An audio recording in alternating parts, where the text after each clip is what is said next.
हमारे साथ chiropractor doctor रजनीशकांत हैं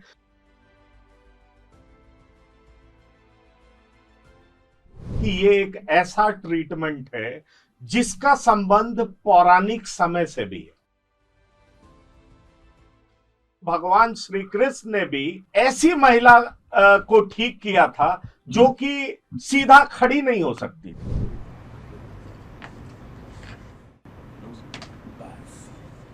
आपने कितने मरीजों को ठीक किया है अभी तक मोर देन 50,000 का एक्सपीरियंस हो चुका है मुझे।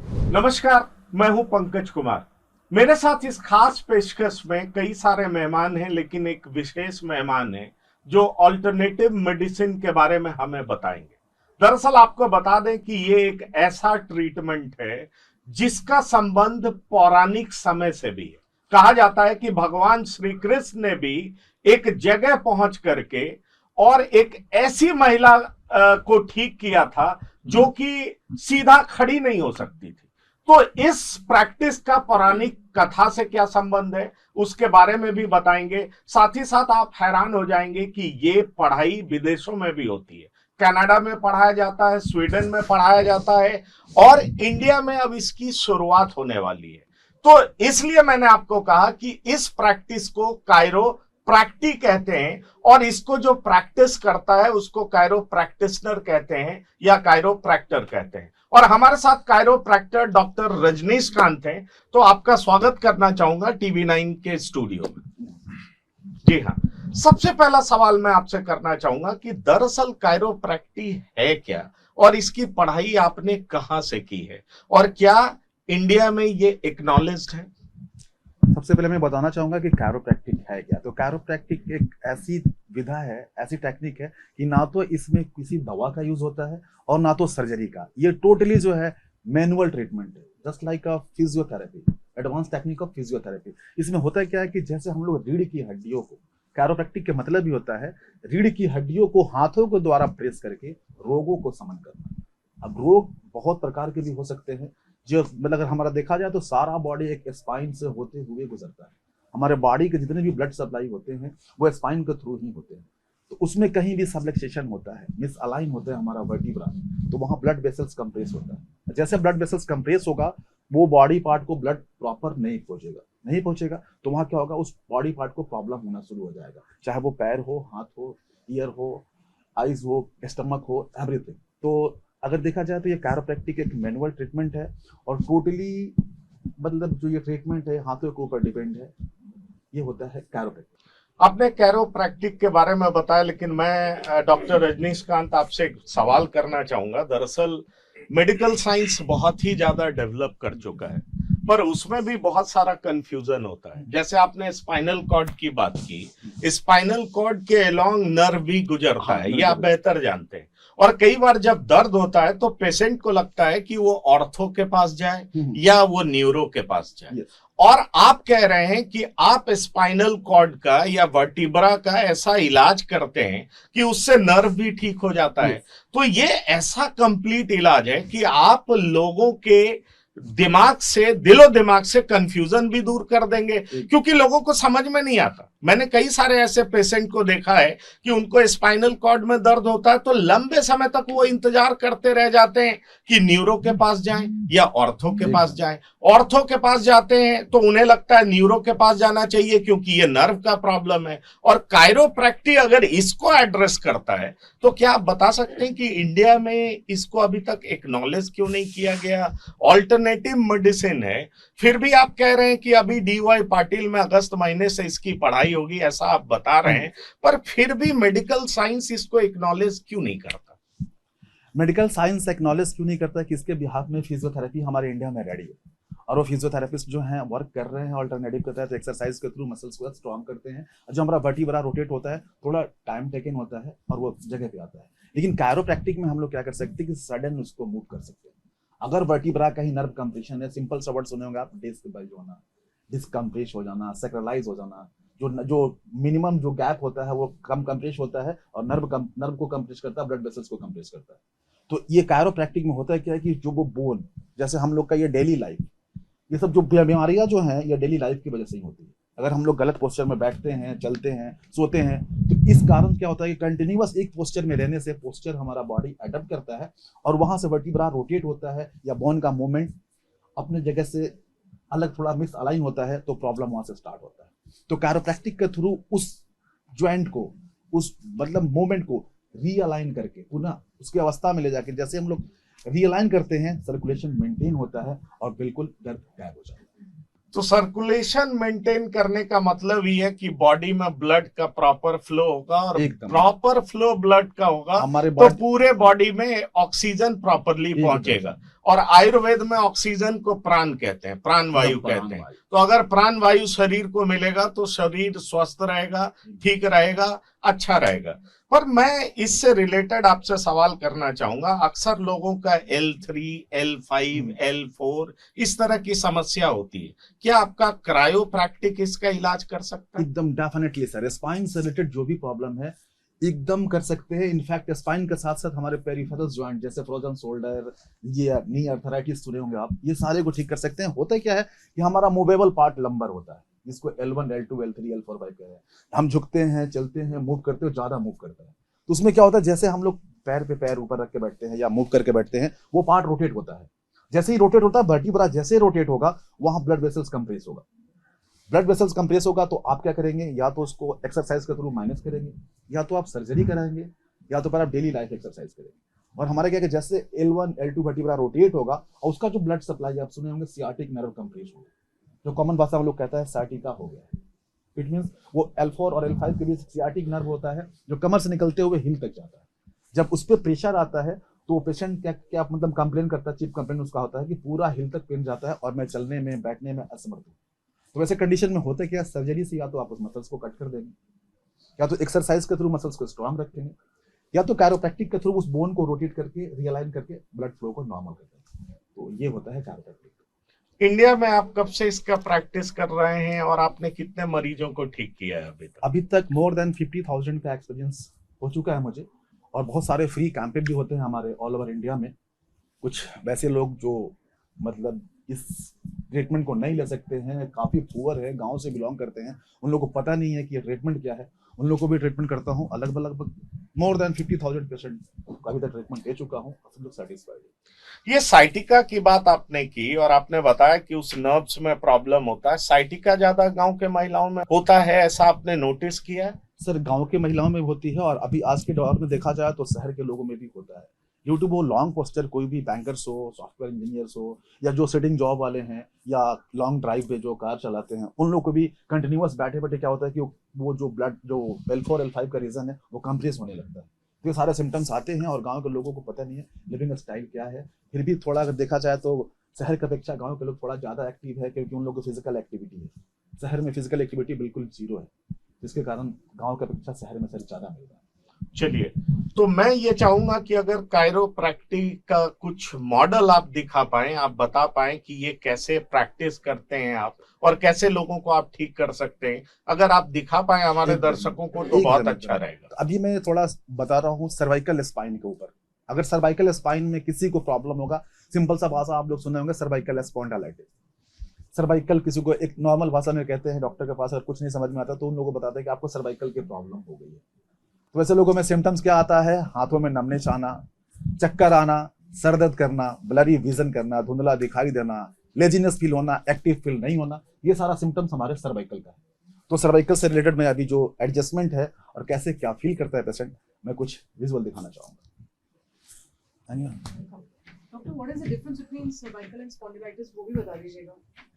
सर्वाइकल प्लान देखिए, अभी क्या है कि एक कॉमन सा वर्ड है सर्वाइकल स्पॉन्डिलाइटिस, जो अभी डॉक्टरों का डायग्नोस होता है सर्वाइकल स्पॉन्डिलाइटिस। लेकिन मैं कहूंगा कि जो पेशेंट बिलो 45 है उसको सर्वाइकल स्पॉन्डिलाइटिस नहीं हो सकता है, सर्वाइकोजेनिक हो सकता है, ट्राइकोजाइटिस होता है। ट्राइपीजियस मसल्स जो है वो स्टीप हो सकता है, क्योंकि स्पॉन्डिलाइटिस जो है वो आगे जाकर के डीजनरेशन को शो करता है। तो डीजनरेटिव चांसेस जो होता है मोर दैन 25 ईयर्स के बाद होता है।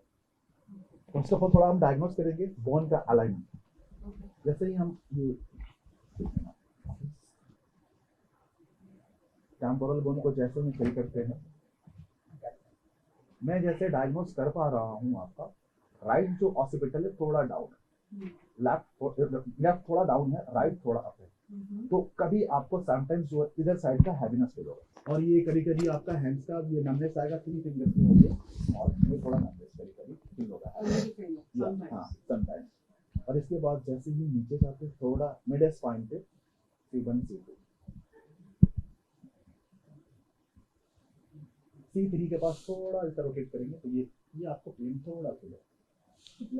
अगर ये मैं ये प्रेस कर रहा हूँ तो इधर पेन बिल्कुल फील नहीं होगा, लेकिन ये तो ये जैसे ही इनका ऑसिपिटल थोड़ा डाउन है राइट का, C3 वर्टिब्रा थोड़ा रोटेट है, उसके बाद जैसे ही जाते हैं सिटी जंक्शन पे तो सिटी जंक्शन पे थोड़ा लेफ्ट साइड में इशू इनको, तो एडजस्टमेंट कैसे करेंगे ये वाला। तो सबसे पहले एडजस्टमेंट जो हम ऑसिपिटल का करेंगे, नेक रोटेशन में थोड़ा बस इसको लिफ्ट करना है, take a breath ma'am, breath out, relax,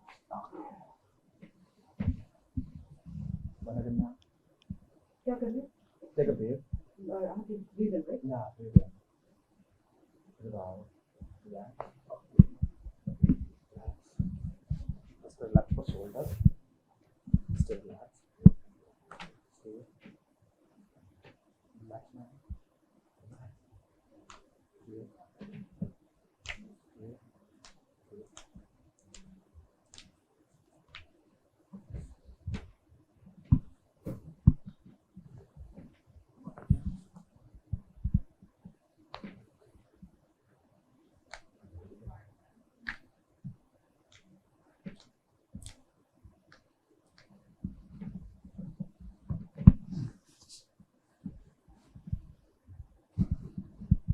This adjustment like a mid cervical. Relax now.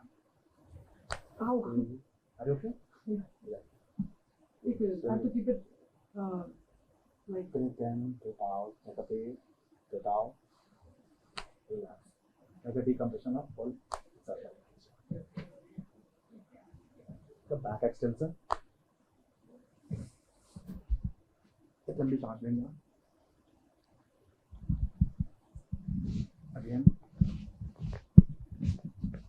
थोड़ा ब्रीदिंग रिस्ट्रिक्शन है, इसके बाद आप करेंगे बन अगेन, रिलीज ओपन। अभी कैसा फील करेंगे हम देखते हैं। all is well. बस मैं आपको बताना चाह रही थी ये जो मेरा ये वाला पार्ट है, this is the area which is painful. यहाँ थोड़ा सा चलते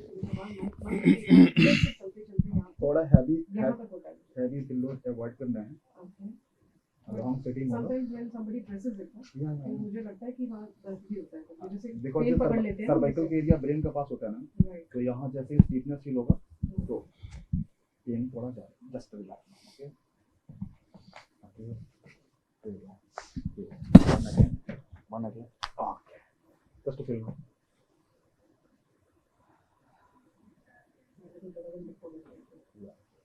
तो ये सर्वाइकल का ट्रीटमेंट। मैं दूसरा सवाल करना चाहूंगा, आपने ऑसिपिटल की बात की, right? I am having pain in my back, इसके ठीक नीचे, और जब भी स्ट्रेस बढ़ता है तो मेरा पेन बढ़ता है, ये क्यों होता है? स्ट्रेस बढ़ता है तो पेन बढ़ता है। जैसे मान लीजिए हमारा स्ट्रेस क्या है, थॉट, किसी भी चीज को हम मतलब उस लेवल पे जाके सोचना, जहां मान ले सपोज हार्ट की कैपेसिटी होती है ब्रेन को 100 ml ब्लड देने की, सपोज पर मिनट, जैसे हम लोग एक्सेसिव थॉट लाते हैं माइंड में, ब्रेन हमारा हाईली एक्टिव हो जाता है। वैसे कंडीशन में फिर ब्रेन का डिमांड होता है 200 ml, हार्ट की कैपेसिटी है 100 ml। वैसे कंडीशन में क्या होगा, जब प्रॉपर ऑक्सीजन और ब्लड नहीं पहुंचे तो हम वहाँ पे क्या है, स्ट्रेस फील करेंगे, हैवीनेस फील करेंगे, इनफैक्ट चक्कर भी, थोड़ा रीजन वो भी फील करेंगे। तो ये रीजन होता है, और ये ब्रेन और हार्ट का दोनों मिडिल पार्ट है, तो काफी स्टिफ फील होता है। जब आप देखेंगे जब स्ट्रेस फील होगा, नेक को हम लोग जैसे ही रिलैक्स करते हैं, प्रेस करते हैं, काफी स्ट्रेस भी रिलीज होता है। ये कारण होता है। हॉस्पिटल बिल्कुल हमारा एटलस और एक्सेस ब्रेन के पास का एरिया है, तो उसमें कुछ होता है तो फिर वो सारे सिम्टम्स भी आते हैं। नहीं, अगर आप मुझे डेमो दिखा पाएं, एकदम इसके नीचे पेन होता है और यूजुअली होता है, जैसे मैं अभी कंसंट्रेट करने की कोशिश कर रहा हूँ, आप क्या बता रहे हैं, हाँ। क्योंकि मैं साइंस नहीं, का इसको- स्टूडेंट हूँ, हाँ। तो मैं समझना भी चाह रहा हूँ कि एकदम। ये ऑसिपिटल के नीचे पेन का मतलब क्या है? हॉस्पिटल पेन के नीचे मतलब ऐसे है, जैसे मान लीजिए हमारा नेक है, नेक को हम कंटिन्यूअस रखते हैं, या आजकल देखेंगे डेली लाइफ में मोबाइल जो है इंपॉर्टेंट पार्ट्स बन गया। तो जैसे हम ये नेक को फॉरवर्ड करते हैं, नेक हमारा जैसे ही फॉरवर्ड बैंड होता है 7 to 8 kg वेट सामने आता है। तो कंटिन्यूअस हमारा जो एटलस जो C1 जो और ये ऑसिपिटल रोटेट होता है, तो रोटेट होने के कारण कंटिन्यूअस जब प्रेशर होता है तो वहाँ कंप्रेशन के कारण ये सब सिम्टम्स आता है। मैं आपको अभी यहाँ थोड़ा स्टैक्स निकाल देंगे तो काफी अच्छे से निकलवाऊंगा।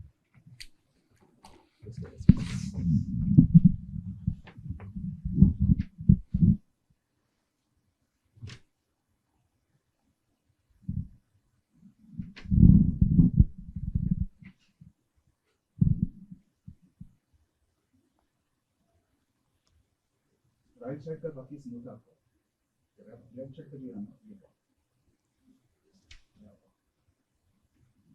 ये काफी ये मैं थोड़ा चेक करता हूँ पहले। कोई पेन तो नहीं आ रहा, इधर में भी कोई पेन नहीं आ रहा? बिल्कुल नहीं। तो मुझे इसको रिलीज करना है ताकि आप फील कर पाएंगे प्री और पोस्ट क्या है। अभी जो आप अपने आप को फील कर रहे हैं इसके बाद आप बताएंगे क्या है।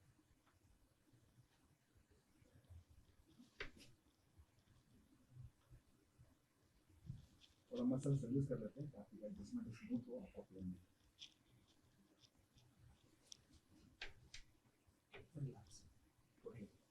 ये एडजस्टमेंट जो है आपका ऐसे बैठा हुआ है।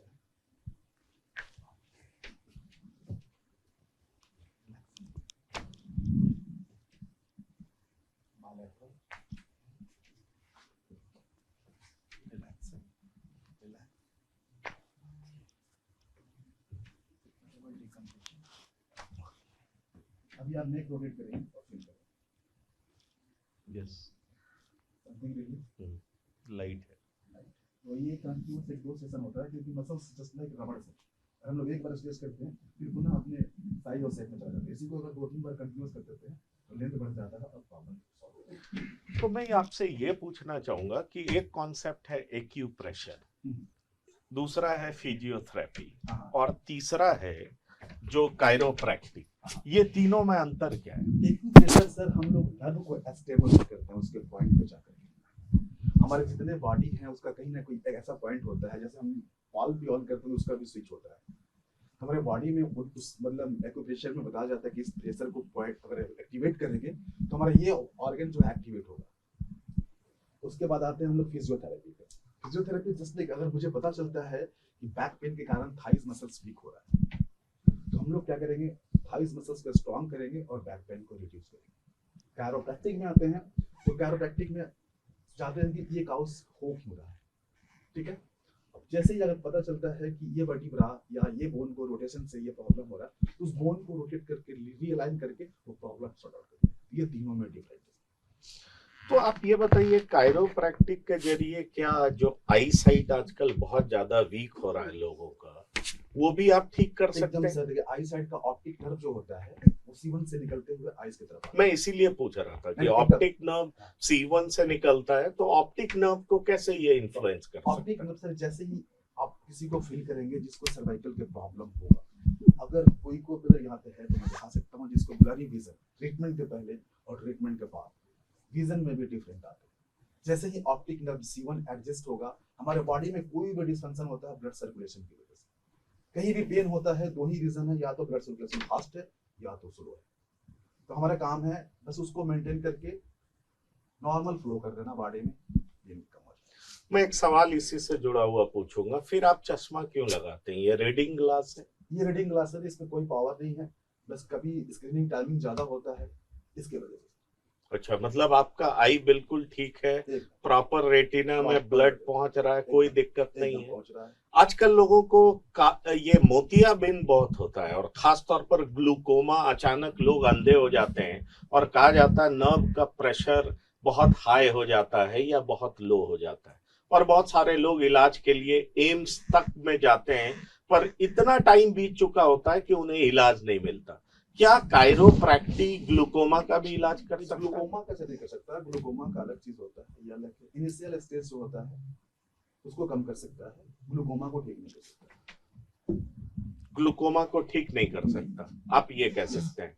फिर मैं आपसे ये पूछना चाहूंगा कि क्या आपने इंडियन गवर्नमेंट से बात की है, क्योंकि आपने बताया कनाडा में पढ़ाई हो रही है, स्वीडन में आपने पढ़ाई की है, क्या इंडियन गवर्नमेंट से आपने इस बारे में बात की है कि ये पढ़ाई होनी चाहिए? क्योंकि बहुत सारी पढ़ाई की बात, जो मेडिकल एजुकेशन का पार्ट है, पहले आयुर्वेद एक नॉलेज नहीं होता था, अब आयुर्वेद का बहुत सारा संस्थान खुल रहा है, होम्योपैथ के बहुत सारे डॉक्टर्स बाहर आ रहे हैं, तो कायरोप्रैक्टिक की भी पढ़ाई हो सकती है अगर आपने इतने लोगों को ठीक किया है तो। कायरोप्रैक्टिक की भी पढ़ाई हो सकती है, और इसके पीछे जब से मैं इस कार्य में लगा, मुझे लगा कि नहीं, जब इंडिया हमारे इतने चीज़ों के लिए जाना जाता है तो इस यहाँ भी कायरोप्रैक्टिक की पढ़ाई होनी चाहिए।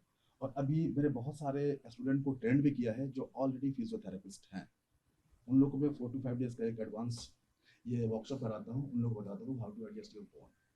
ठीक है, उसके बाद मुझे लगा कि कैसे बात को पहुँचाया जाए। मेरा एक मिशन भी चला, पेन फ्री इंडिया। इसमें बहुत सारे लोगों को मैं जगह जगह जा करके मतलब जागरूक करता हूँ, अपने टीम के साथ में फ्री ट्रीटमेंट भी देता हूँ और बताता भी हूँ कैसे बैठना है, कैसे चलना है, ताकि इस बात को बिहार से मैं लेकर के चला था, आज पूरे इंडिया में हो रहा है। इस बात को मैं जैसे ही मिला 2018 में डी पाटिल साहब के लड़कियाँ जिनका पाटिल से जो एजुकेशन देखते हैं, उनका भी ट्रीटमेंट मैं करता हूँ। उनके पास इतने सारे कॉलेजेस और डॉक्टर्स रहने के बाद में उनका ट्रीटमेंट, उनकी डॉटर का ट्रीटमेंट स्कोलियोसिस जो है वो मैं करता हूँ। तो फिर मैं उनसे बात की कि सर आपका इतने सारे ये सब हैं तो हम लोग कुछ कर सकते हैं इसमें। तो फिर इस बात को उन्होंने देखा, समझा, लेकिन फाइनली वो अभी 2025 ये जुलाई से वो सेशन स्टार्ट हो चुका है अजिंक्य डी पाटिल पुणे में। और ये कायरोप्रैक्टिक बच्चे अब इंडिया में पढ़ पाएंगे, क्योंकि आउट ऑफ कंट्री इसका फी बहुत high, more than 1.5 CR 1.2 CR ऐसे, प्लस आना जाना ये सब बहुत प्रकार की बातें। और इंडिया में ऐसा कुछ इसका लॉ नहीं था कि वहाँ से करके आने के बाद या कुछ ऐसे लीगल कुछ है। तो अब ये जब इंडिया में आया, अब इन्होंने लॉन्च कर दिया, अगले अगस्त से एडमिशन स्टार्ट हो जाएंगे। तो ये फर्स्ट बैच और फर्स्ट टाइम कायरोप्रैक्टिक की पढ़ाई इंडिया में हो रही है, इसमें एकदम बहुत सहयोग किया उन्होंने अजिंक्य डी पाटिल, और आज इंडिया में आया। नहीं, पर मैं ये जानना चाहूंगा कि इसकी इस पढ़ाई को एक नॉलेज क्या स्टेट गवर्नमेंट ने किया है या सेंट्रल गवर्नमेंट ने किया है? अभी तो स्टेट गवर्नमेंट से, तो महाराष्ट्र गवर्नमेंट ने किया। महाराष्ट्र। तो आपने बिहार सरकार से बात किया? बिहार से आते हैं? मैं बात किया, लेकिन अभी वो रखा गया है कि देखते हैं, सोचते हैं, करते हैं, ऐसा भी कुछ हुआ नहीं है। कितने लोगों को आपने ट्रीट किया है, और कोई ऐसा बड़ा नामचीन शख्स जिसको बहुत समस्या हो और आपने उनको ट्रीट किया हो और वो आपको रेकमेंड करते हो? एकदम एकदम सर, अभी देखेंगे सर तो इंडिया में बहुत बड़े उद्योगपति जो हैं, स्वान एनर्जी और डायमंड टेक्सटाइल और ये जो बिजनेसमैन है निखिल मर्चेंट, राधिका मर्चेंट के जो अंकल है, वो काफ़ी टाइम से मैं देख रहा था, 2-3 साल से वो परेशान थे। डॉक्टर इनफैक्ट उनको सर्जरी बोला था, क्योंकि उनके अंडर इतने सारे हॉस्पिटल्स आते हैं। लेकिन मैं जब उनसे मिला, उनको ट्रीटमेंट दिया, 2 से 3 ट्रीटमेंट में बिल्कुल फिट हो गए, बिल्कुल फिट हो गए। बिहार के हमारे लालू प्रसाद यादव जी हैं, सिक्किम के सीएम प्रेम सिंह तमंग, बॉलीवुड के बहुत सारे छोटे बड़े कलाकार। लालू जी को क्या प्रॉब्लम था जो आपने इलाज कर दिया उनका? सर्वाइकल का प्रॉब्लम था और लेग का प्रॉब्लम था। आप देखो पिछले बार जो आज से 1-2 साल पहले जब वो न्यूज़ बना था कि सीढ़ियों से गिर गए थे, बोन उनका डिसलोकेट हुआ, तो फिर उनको एम्स रेफर किया गया। लास्ट में फिर वो मुझे एम्स बुलाए और मैं उनका ट्रीटमेंट किया, सेकंड डे वो घर पे। और आपने सिक्किम के किस नेता का इलाज किया? जो सीएम थे प्रेम सिंह तमंग उर्फ बोले, मैंने उनको भी ट्रीटमेंट किया। कोई बॉलीवुड की एक्ट्रेस, एक्टर? बॉलीवुड के आपके ये क्या कहते हैं, पंकज त्रिपाठी हो गए, पूनम ढिल्लो हो गई, और भी अली खान, मतलब छोटे बड़े बहुत सारे कलाकार आए। ये अब ये क्या कहते हैं, रामायण में जो द्रोणाचार्य का जो रोल करते हैं वो भी आए, काफ़ी प्रॉब्लम में थे वो, उनकी बेटी भी काफ़ी प्रॉब्लम में थी, वो सारे ठीक हुए। पूनम ढिल्लो को क्या प्रॉब्लम था और पंकज त्रिपाठी को क्या प्रॉब्लम था? जी ऐसे मुझे बताया कि मेरी वाइफ मायके गई थी और मैं गुस्से में बुलेट उठाया तो ये बैक का और ये चेस्ट का मसल्स खिंच गया, तो मैंने उनको ट्रीटमेंट किया। फिर इनफैक्ट उनकी वाइफ मृदुला जी जो है, उनके सास ससुर सब लोग ट्रीटमेंट किए। और पूनम ढिल्लो को? पूनम ढिल्लो जी का थोड़ा सा नेक और बैक का आ रहा था, उनका थोड़ा सा सूट का टाइम होता है। भोजपुरी की काजल राघवानी, खेसारी लाल यादव, पवन सिंह, ये सब लोग। कोई ऐसा सवाल जो मैं आपसे पूछ नहीं पाया हूं और आपको लगता है कि हमारे दर्शकों को जानना बहुत जरूरी है, तो आप कायरोप्रैक्टिक के बारे में बताइए। मैं कहना चाहूँगा कि डॉक्टर हमारे इंडिया के अंदर जो भी हैं, जो भी प्रैक्टिस कर रहे हैं, चाहे वो फिजियोथेरेपिस्ट हो, ऑस्टियोपैथी हो, कायरोप्रैक्टिक हो, न्यूरोसर्जन हो, या कोई भी हो, एलोपैथ, होम्योपैथ, आयुर्वेद, सारे प्रैक्टिस अच्छी है। सिलेक्शन मुझे करना है कि मुझे जाना कहाँ है, मुझे दवा के साथ ठीक होना है, सर्जरी के साथ ठीक होना है, एक्सरसाइज के साथ ठीक होना है, या कायरोप्रैक्टिक के साथ ठीक होना है। हमारा इंडिया है, अगर आप डाइटिशियन के पास जाएंगे वो डाइट बताएंगे कि खाएंगे ऐसे मसल्स ठीक होगा। सर्जन के पास जाएंगे वो वही पढ़ के आएंगे, सर्जरी ही करेंगे। फिजिशियन के पास जाएंगे, न्यूरो के पास जाएंगे, वो मेडिसिन देंगे। तो मैं उन लोगों को ये सलाह देना चाहता हूँ कि प्रॉब्लम नहीं आए इसके लिए अपने डेली लाइफ में कम से कम 30 मिनट्स फिजिकल एक्टिविटी को ऐड करना चाहिए। चाहे वो फिजिकल एक्टिविटी कुछ भी हो सकता है, योगा, प्राणायाम, जॉगिंग, वॉकिंग, कुछ भी। तो इसको हम लोग ऐड करेंगे तो ब्लड सर्कुलेशन मेंटेन रहेगा। और जो पोस्चर जो है, एक पोस्चर में कंटिन्यूअस नहीं बैठना है। जैसे ही 45 मिनट टू 1 आवर होता है, पोस्चर को चेंज करना है। और नहीं तो 1 मिनट के लिए, अगर ऑफिस में है, बॉस का डर है, तो 1 मिनट के लिए खड़े होकर के फिर वहीं बैठ जाना है। चलिए, हमारे साथ कुछ और भी मेहमान हैं जो आपसे कुछ सवाल करना चाहेंगे। पिछले 3-4 दिन से ना मेरे नेक में इस पार्ट में पूरा पेन है और मैं ठीक से बैठ भी नहीं पा रहा हूँ और नीचे देखना तो दूर की बात है। नीचे देख भी नहीं पा रहे हैं, दर्द काफी हो रहा है। दर्द काफी हो रहा है। दर्द किस टाइप से होता है? दर्द यहाँ से कंटिन्यूअस होता है या ये कंटिन्यूस इस राइट साइड में ये पूरा अभी कंटिन्यूअस पेन? अभी भी पेन है, बट पहले के कंपेयर अभी कम है। पहले कंपेयर अभी कम है जी। हम लोग देखते हैं, पहले डायग्नोस करेंगे, इनको ट्रीटमेंट करेंगे, ताकि पता चलेगा आपको कि इसका एक्शन जो है कितना फास्ट है। क्योंकि 3-4 दिनों से है तो आप कुछ ना कुछ तो ट्राई किए होंगे। अभी बस 2 मिनट का ट्रीटमेंट देते हैं, बाकी आप देखेंगे सब बैठ जाएगा। रिलैक्स हो सर। इसमें कोई पेन आपको नहीं?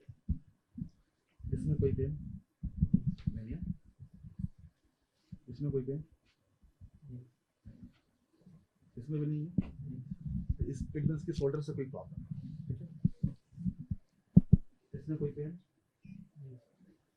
इसमें हल्का। जैसे फॉरवर्ड बेंड करते हैं, पेन कौन सा एरिया में आ रहा है?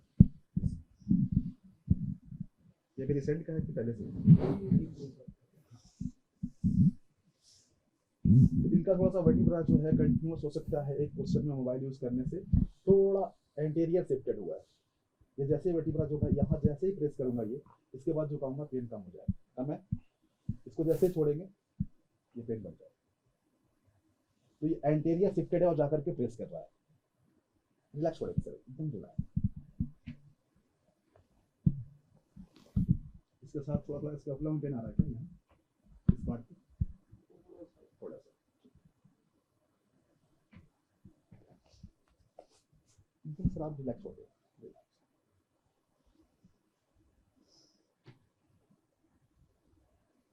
रिलैक्स हो गए। एक लंबा सांस लें। रिलैक्स। One again.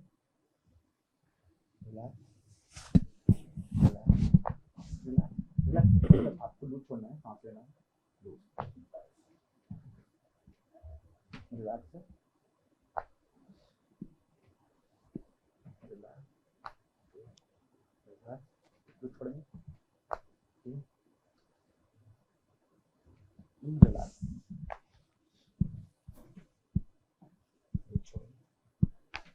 कोई पेन तो नहीं हो रहा आपको?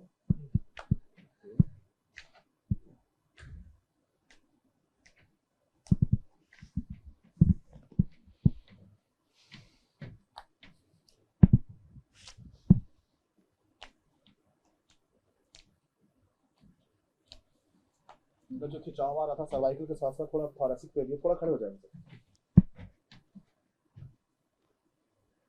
जैसे T3 वर्टिब्रा को रिलीज करेंगे, समटाइम आपको पाल्पिटेशन भी होता है क्या? कभी कभी बीट बढ़ जाना?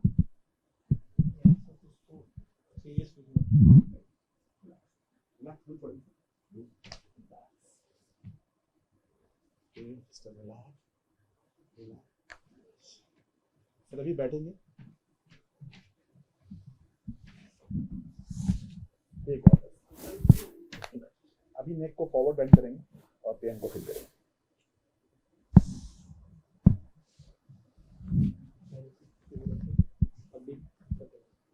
थोड़ा नहीं, पूरा होना चाहिए। अभी चेक कीजिए।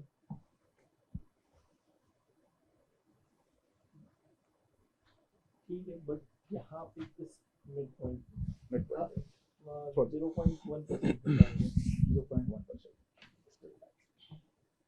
दोनों हाथ को फिर आपस में लॉक करें, इसको ऊपर ले जाएं।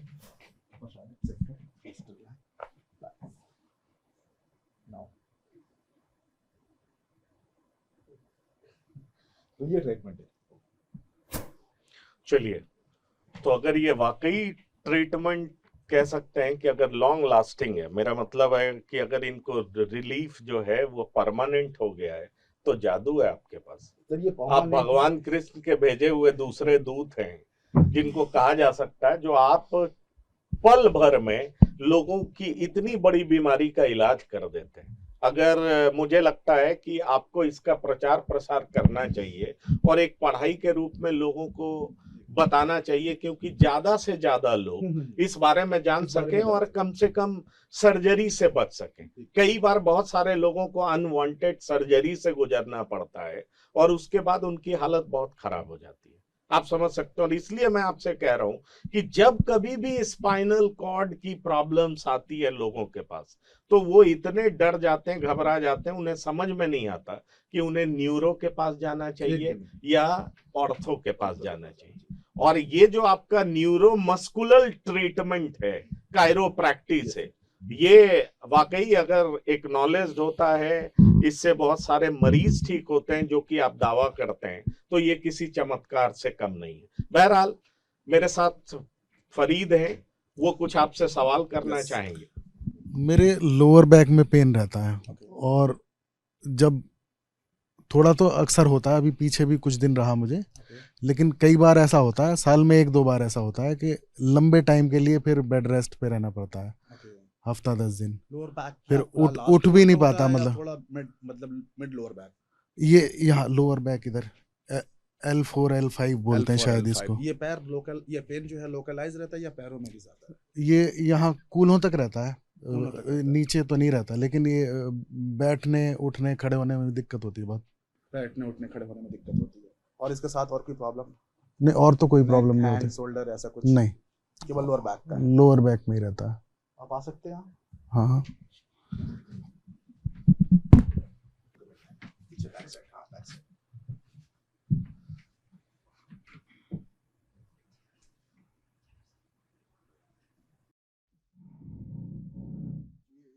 यहाँ रहता है।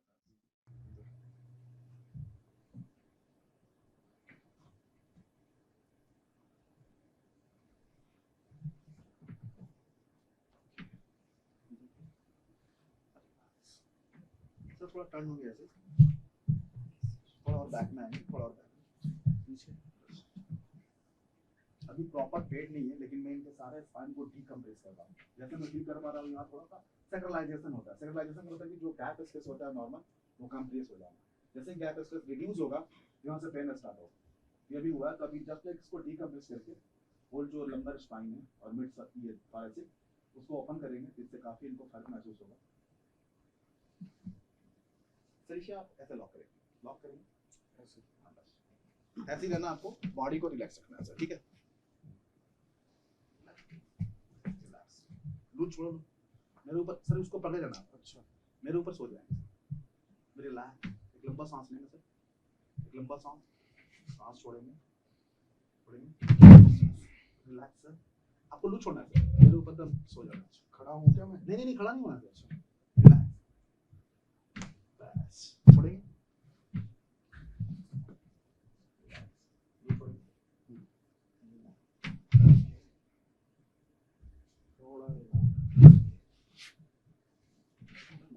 इसको लॉक।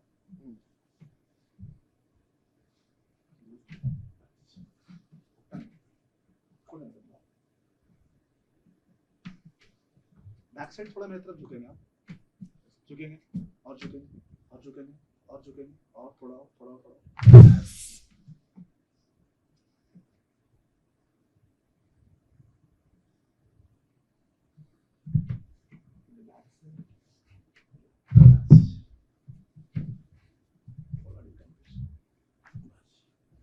थोड़ा झुककर चेक करेंगे जरा और बेंड करके हाथ झुककर चेक करेंगे।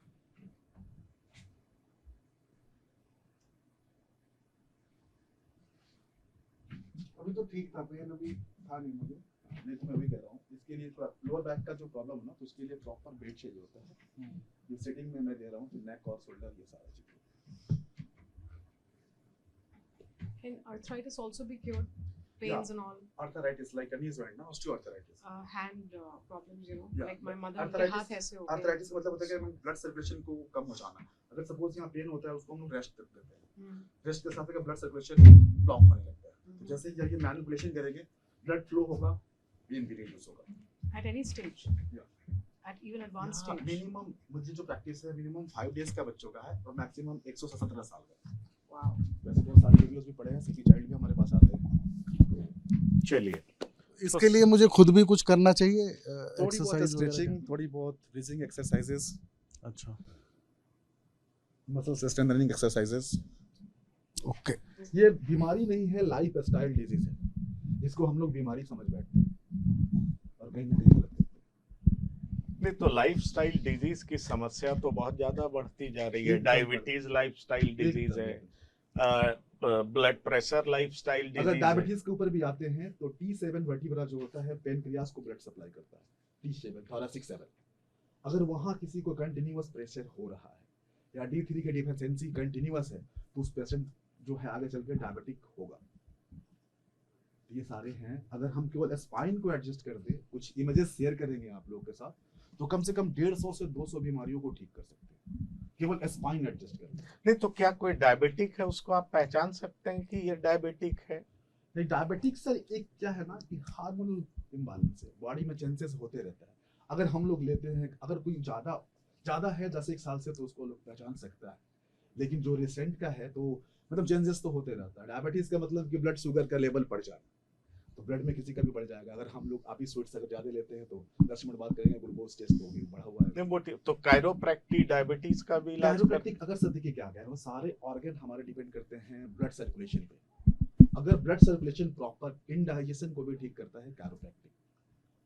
एक और साथी है वो आपसे सवाल करेंगे। सर एक्चुअली मैं बहुत लंबे टाइम तक फ़ोन यूज़ करती हूँ, बुक्स पढ़ती हूँ, तो मेरे नेक में काफ़ी स्टिफनेस रहती है, कभी कभी हेडेक होता है, तो क्या एकदम हो सकता है। आइए आप।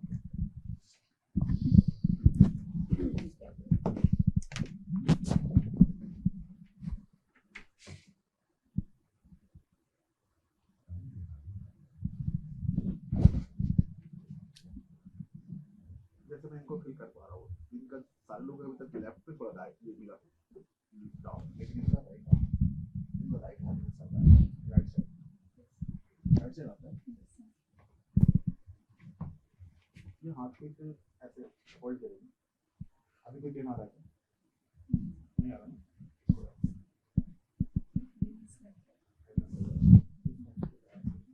दोनों हाथ को एक सामान आता है। इसमें ज़्यादा हैवीनेस आ रहा है, इसमें ज़्यादा आ रहा है। रिलैक्स करो।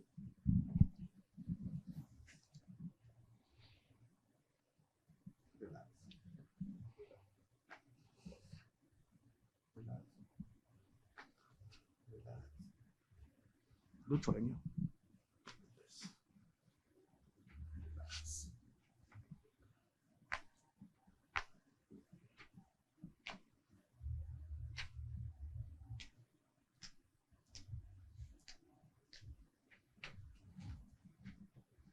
Relax for it. One more.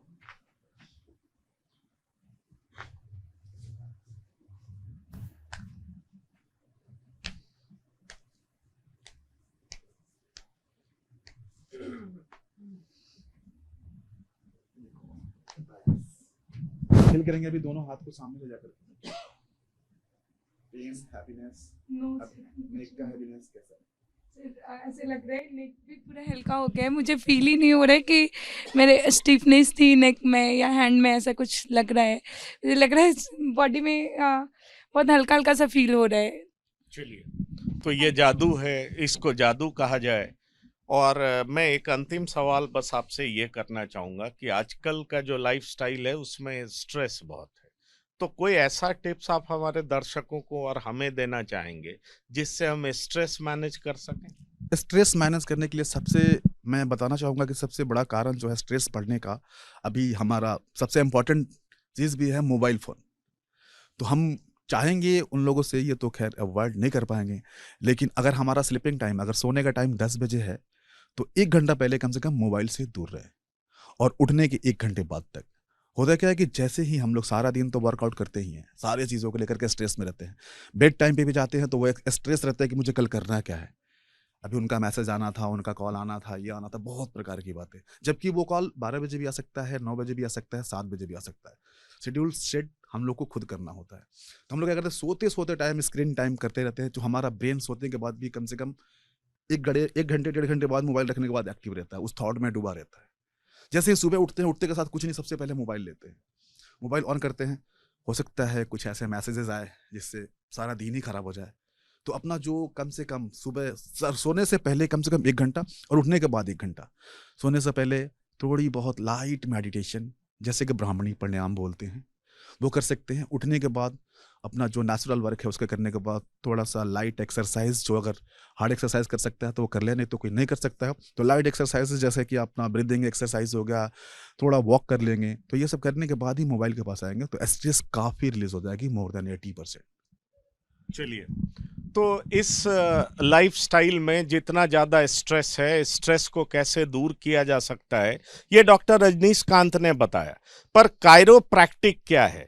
खुद कायरो प्रैक्टिशनर, कायरोप्रैक्टर भी जिन्हें बोलते हैं, उन्होंने एक डेमो करके बताया। हमारे बहुत सारे साथी यहाँ पर मौजूद थे जिनको अलग अलग तरह की समस्या थी, और उस समस्या से निदान, फौरी तौर पर राहत करके इन्होंने दिखाया, क्योंकि सबने ये फील किया कि निश्चित तौर पर वो रिलैक्स हैं, उनके बोन में या उनके स्पाइनल कॉर्ड में या उनके नर्व्स में जो तरह तरह की समस्याएं थी वो दूर होती दिखाई पड़ी हैं।